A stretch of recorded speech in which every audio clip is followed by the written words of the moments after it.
नमस्कार दोस्तों, आज की स्टॉक लर्निंग में हम जानेंगे एक जो कि खास करके कह सकते हैं कि ट्रैवल बैग बनाता है, लाइफ स्टाइल से जुड़ा हुआ कामकाज करता है।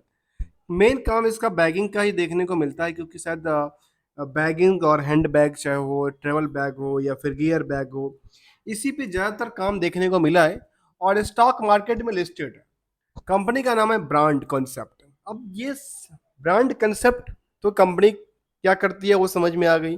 चलिए, बैग बैगेज का काम का लाइफ स्टाइल का कामकाज करती है, फैशन से रिलेटेड कामकाज करती है। अब एक सवाल आता है कई बार, जो ये स्टॉक जो है, ये स्टॉक जो फिलहाल प्राइस है, ये एक सस्टेनेबिलिटी प्राइस है या इसमें गिरावट की मूड है देखने को मिला है, जिसको हम ट्रेंड कहते हैं आमतौर की भाषा में। आखिर स्टॉक मार्केट की ट्रेंड क्या कहते हैं, और उसको आकलन करेंगे हम इसके बिजनेस मॉडल से लेकर के, आखिर बिजनेस मॉडल में किस हिसाब से डेवलप कर रही है या फिर बिजनेस मॉडल इनका डेवलप नहीं हो पा रहा है। जिसके बावजूद देखा गया कि पहले स्टॉक मार्केट की बातों को लो तो वो देखा गया करीब एक महीने में स्टॉक में करीब 10% की गिरावट, 6 महीने में करीब 37% के आसपास गिरावट, और एक साल में ये जो गिरावट का सिलसिला था वो रुका नहीं। लेकिन वो सस्टेन क्या हुआ, एक टाइम फ्रेम में आकर थोड़ा सा बाउंडेशन करके साथ साथ ऊपर होके 54% के आसपास की आखिर अटकी। और पिछले 5 साल के डेटा के हिस्टोरिकल डेटा में देखें तो वो कहती है करीब करीब 798%, अर्थात सीधा सीधा कहें कि 800% का मोमेंटल हुआ है पिछले 5 साल में। अब सब कुछ अच्छा चल रहा था स्टॉक को लेकर के, कहाँ तक, इस टाइम फ्रेम तक। इसके बाद मार्केट में ऐसा क्या हुआ इस टाइम फ्रेम के ट्रेंडिंग में, जो मार्केट में लगातार क्या हो रही, डिक्लाइन करती नजर आती है। तो चलिए आज इसी के हम कंप्लीट जानने वाले हैं इसको लेकर के, क्या कहती है इसको लेकर के। जहां पे फंडामेंटल की बुक वैल्यू कहती है करीब 50 रुपए का, इंटरेस्टिक वैल्यू के बारे में कहती है करीब करीब 5 गुना। यहाँ से जो कि इनकी एसेट्स है वो करीब करीब 5 गुना है, 260 के आसपास। और किसी भी स्टॉक को समझने के लिए स्टॉक का पी वो दर्शाता है कि आखिर ये अर्निंग पर शेयर है उस स्टॉक का, उसके लेवल पे करंट मार्केट की प्राइस क्या कहती है। इसमें देखा गया करंट मार्केट प्राइस में तो स्टॉक की पी के बारे में कहते हैं करीब 26.40 का। कैसे, कि अर्निंग पर शेयर कहता है 10 रुपये पर शेयर की अर्न करता है, और यदि 10 रुपये पर शेयर की अर्न करता है तो कितने के, 10 रुपए की फेस वैल्यू 10 रुपए का अर्निंग करता है, अर्थात मार्केट में क्या करती है, नियर अबाउट द 100% की अर्निंग करके देता है। यदि 100% की अर्निंग करके देता है तो यहाँ पे कितनी भीड़ खड़ी हो गई, अर्निंग के बेसिस पे करीब 56 गुना की भीड़ खड़ी हुई। जबकि इतना ही नहीं, इंडस्ट्रियल की जो बाकी कंपनियां हैं, इंडस्ट्रियल की जो बाकी कंपनियां हैं वो भी करीब करीब 56-55 के आसपास की तादाद में है। अर्थात यहाँ से इनमें यदि स्टॉक पी के आंकलन के हिसाब से देखें तो मार्केट में इसकी चॉइस नहीं बनती है, near about the same choice है जो कि बाकी कंपनियों का। अब यहाँ पे जो अर्निंग पर शेयर है उसको कौन इफेक्ट करता है पता है, उसको इफेक्ट करने की दूसरा जो इंडिकेटर कहलाता है जिसका नाम है डेट टू इक्विटी रेशियो, जो कि कहता है 1.12 का। जहाँ पे करंट रेशियो भी कहती है 1.40 का, जो कि दोनों का कहाँ से, दोनों का आपस में कनेक्शन कहाँ पे है, ईपीएस में नजर आती है। आरओसी की बात करते हैं 25% का, और आरओई की बात करते हैं 26%। डिविडेंड का ट्रैक रिकॉर्ड भी 0.18% का रहा है, और प्रमोटर्स होल्डिंग में करीब 48% की होल्डिंग। अब यहाँ पे भी एक सवाल होता है कि क्या प्रमोटर्स अपनी पोजीशन को बेच के निकाल रहे हैं या रखे हुए, जिसके लिए क्या करना है, रिकंसलेशन करना है लास्ट टू लास्ट डेटा को लेकर के, और नई पोजीशन को भी लेकर के करना पड़ेगा। इसके लिए देखा जाए तो कहती है क्या पता है, नंबर ऑफ शेयर कितने की है, 1 करोड़ 12 लाख। अब यहाँ पर कंक्लूजन की बात क्या करती है, कंक्लूजन की बात हम धीरे धीरे करके आगे कंक्लूजन की तरफ बढ़ते जाएंगे। चाहे रिकंसलेशन की पार्ट हम डेट टू इक्विटी की बात करें या फिर करंट रेशियो की बात करें, तो ऑटोमेटिकली क्या होगा, कंक्लूजन धीरे धीरे निकलता जाएगा। चलिए जानने की हम प्रयास करते हैं आगे।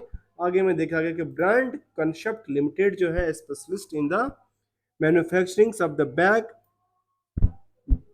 backpacker and the fashion accessories for the Indian and the international market, national और इंटरनेशनल मार्केट दोनों में कामकाज करती है। उम्मीद करते हैं अभी तक आपने चैनल को सब्सक्राइब किया होगा, नहीं तो वीडियो को लाइक, चैनल को सब्सक्राइब कीजिए और कंप्लीट स्टडी के लिए आगे कंक्लूजन की तरफ चलेंगे विदाउट किसी रिकमेंडेशन और एडवाइजरी को लेकर के। तो यहाँ पे पीयर्स में जो आती है वेन्यू सुपरमार्ट आती है, बड़ी सी कंपनी जो कि रिटेल्स में कामकाज करती है, ट्रेंट आती है, वेदांत फैशन आती है, ये सब भी इसी लाइन में आती है। लेकिन क्या ये सभी के सभी जो लाइन में है, क्या ये मैन्युफैक्चरिंग भी करते हैं बैग का, बैग पैकर का? तो देखने वाली बात होगी। तो इसके लिए क्या चाहिए, इसके लिए सेगमेंट वाइज डिटेल जानना जरूरी है। यहाँ पे क्वार्टरली रिजल्ट की बात करते हैं, तो क्वार्टरली रिजल्ट में क्या कहती है, कंसोलिडेटेड डेटा कुछ है इसका, तो कहती है कंसोलिडेटेड डेटा तो है, इसके बेसिस पे कुछ चेंज होती है, तो कहती है फिलहाल तो कोई चेंज नहीं, ये नहीं आती है। तो कंसोलिडेटेड डेटा में चलते हैं और समझते हैं मार्च 24 तक का हिस्टोरिकल डाटा फ्रेम क्या कहती है। तो जहाँ पे कंपनी कहती है कि लगातार इसका जो सेल्स था वो वाई के हिसाब से क्या था, बिल्डअप हुआ था। इतना ही नहीं, क्यू और क्यू के हिसाब से देखें तो क्या थी, गिरावट थी। इसके बाद प्रॉफिट के पार्ट में चलते हैं और प्रॉफिट के बारे में कहती है सीधा सीधा जो प्रॉफिट का क्या हाल चाल हुआ, तो प्रॉफिट के बारे में कहती है वाई के हिसाब से तो गिरावट हुई और क्यू के हिसाब से भी गिरावट ही देखने को मिली। अर्थात यहाँ पे दोनों तरफ से इसको एक पिटती नजर आती है। आते हैं अगले पड़ाव में जहाँ पे प्रॉफिटली के बारे में कहती है ईयरली बेसिस में, तो वहाँ पे देखने को यही मिली जो करीब जो कि 44-43 करोड़ के आसपास की थी कभी सेल्स 2021 के अंदर, वो सेल्स कहाँ पहुंची है, मतलब यहाँ पे सेल्स के हिसाब से देखा गया, सेल्स के हिसाब पे लगातार बिल्डअप कर रही है, उसमें कोई कमी नहीं है ईयरली बेसिस में, जो लगातार में ग्रो लेवल नहीं है, ग्रो लेवल लगातार क्या हो रही है, बढ़ती नजर आती है। अब ग्रो लेवल सेल्स बढ़ती नजर आती है, तो क्या इनका प्रॉफिट की पार्ट भी कहती है, तो कहती है हाँ प्रॉफिट की पार्ट भी सस्टेनेबिलिटी की तरफ है ईयरली बेसिस में, लेकिन क्वार्टरली बेसिस में कई बार सिचुएशंस खराब भी नजर आती है। हम आते हैं इसको चार इंडिकेटर्स की तरफ, और चार इंडिकेटर के बारे में कहती है जो सेल्स जो ग्रोथ था वो नियरली 3 साल में 80% की ग्रो लेवल देखने को मिली। कंपाउंडेड प्रॉफिट ग्रोथ की बात करें तो करीब 54% के आसपास देखने को मिली। स्टॉक प्राइस सीजीआर भी कहती है कि 3 साल में 164% की जंप हुई और रिटर्न इक्विटी में करीब करीब 22-25% के आसपास की 26% के एवरेज के हिसाब से जंप करती नजर आती है। जहां तक शेयर होल्डिंग की बात करें, रिकंसिलिएशन की बात करें या सेंटिमेंटल की बात करें, तो सबसे पहले हम जाएंगे अब सेंटिमेंटल के ऊपर, तब आते हैं बैलेंस शीट को लेकर के आखिर बैलेंस शीट में कौन सा ऐसा फिगर है जो कि रिस्क फैक्टर को आपके सामने रखता है, किसके लेवल पे, उनकी सेल्स और अर्निंग पर शेयर के लेवल पे। तो चलिए हम पहले जानते हैं इसको कहाँ पे, लेटेस्ट की तरफ, और लेटेस्ट में कहती है इनकी न्यूज पब्लिकेशन की बात करती है। उन्होंने क्या कहा न्यूज पब्लिकेशन में, उनका रिजल्ट की पार्ट के लेकर कहा क्या, उन्होंने कहा कि रिजल्ट का पार्ट उनका अपडेट हुआ है और इस रिजल्ट के पार्ट को लेकर के कंपनी ने क्या कहा, जो कि आज का अपडेट था रिजल्ट को पार्ट को लेकर के। कंपनी ने कहा जो हमारा जो बोर्ड मीटिंग होने वाला है वो 12 अगस्त को हमारा बोर्ड मीटिंग होगी, जहां पे हम अपनी क्या करने वाली है, अपनी फाइनेंशियल को अप्रूव करेंगे।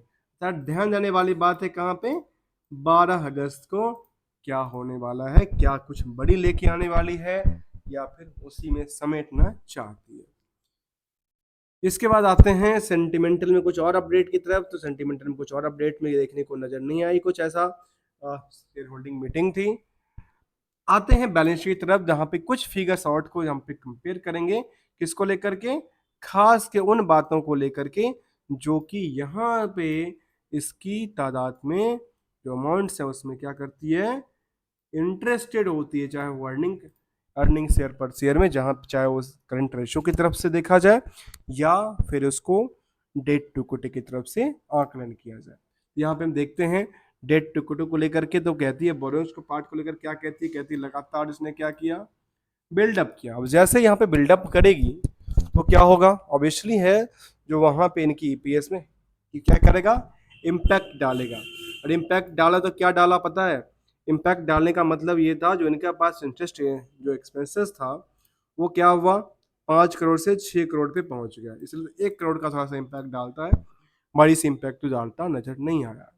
अब आते हैं कहाँ पे, इसकी फिक्स एसेट्स लगातार बिल्डअप हुई, इसमें कोई कमी नहीं है।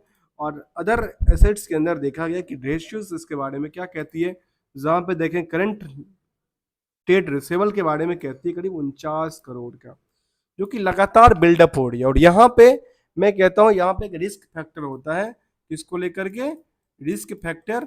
और एक बात और मैं कहता हूँ, जो प्रॉफिट है, प्रॉफिट तो एक दिखावा है, उसके पीछे बैलेंस शीट को जानना जरूरी है।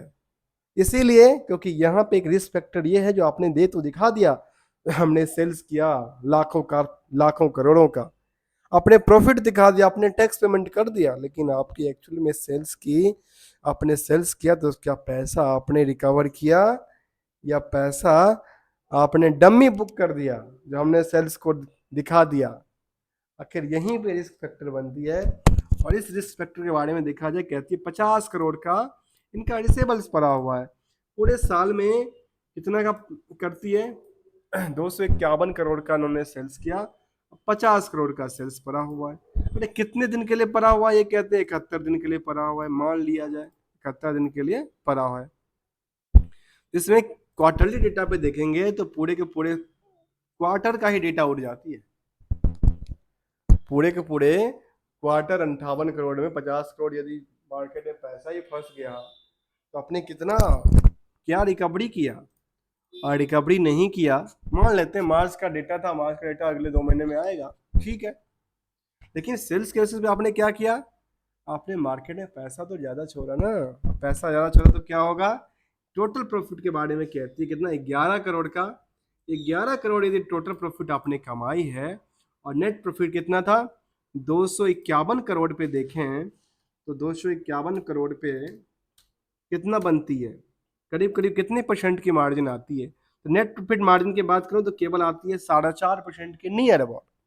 और यदि 4.5% की नियर अबाउट यदि मार्जिन बनती है, किसको लेकर के, इसको लेकर के, तो फिर जो 50 करोड़ का यहाँ पे अमाउंट्स है, 49 करोड़ का, उनका क्या इफेक्ट करता है, तो उनकी इफेक्ट के बारे में कहती है कितना, 11 करोड़ डिवाइडेड बाय 49, इसके हिसाब से क्या बनती है, नियर अबाउट 22% के आसपास क्या बनती है,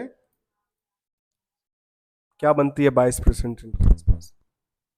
किसके बेसिस पे, प्रॉफिट के बेसिस पे निकल के आती है, किसको लेकर के, टोटल टोटल डेटर के बेसिस पे केवल ये देखने को मिला जो 22% ही प्रॉफिट इनका रिकवर हो पाई, बाकी जो परसेंटेज थी वो रिकवर फिलहाल देखने को नजर नहीं आई है। तो क्या आकलन किया जाए, इसको आकलन करना कहाँ से जरूरी है, यदि प्रॉफिट के बेसिस पे इसको आकलन करेंगे तो ये कहती है कितना, यदि 49 करोड़ का है तो 49 करोड़ डिवाइडेड बाई 11, तो ये बनती है करीब करीब 444, 400 400% के आसपास। जितना प्रॉफिट आपने नहीं किया उसका 400% तो आपके मार्केट में ही पैसे फड़े हुए हैं, चले हुए हैं, जो आपके क्या कहती है, आपको लिक्विडिटी को इफेक्ट करता है।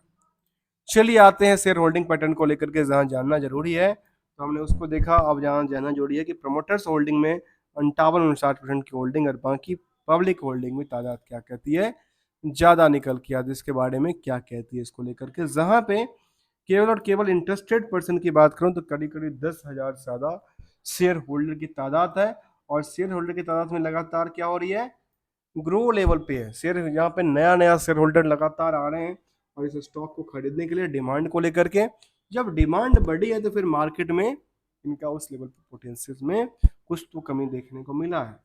अब यदि देखने को ये मिला, इनके बारे में करीब करीब 48% में देखा गया कि ईयरली बेसिस में आप कंपेयर करके देखिए तो प्रमोटर ने क्या किया, यहाँ पे अपनी पोजीशन को बिकवाली की तरफ देखा है। 24 में खास के प्रमोटर ने अपनी पोजीशन को क्या किया, बेच दिया।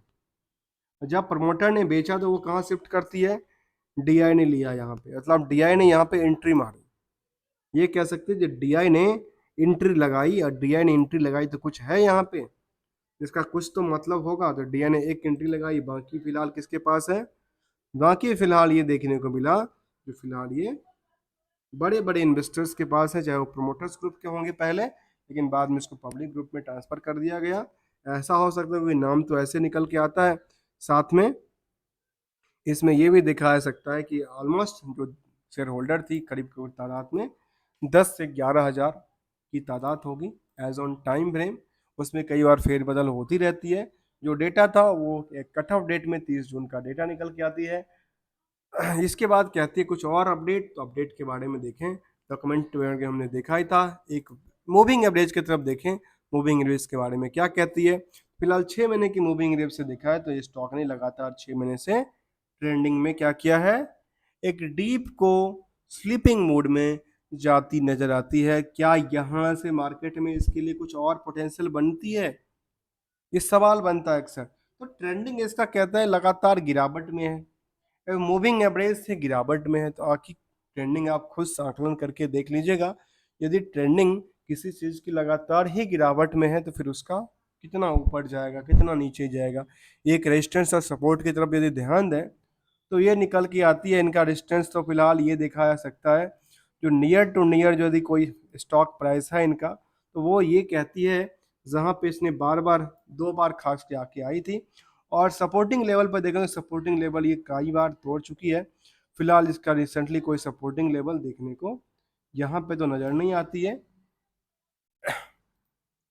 तो thank you so much for joining. यहाँ पे हम ईयरली बेसिस का भी एक आकलन करें तो ये कहती है वाई वाई में क्या था, सेल्स में ग्रो करती है, कुछ चीज़ों को लेकर के ग्रो करती है, कुछ चीज़ों को लेकर के गिरावट है।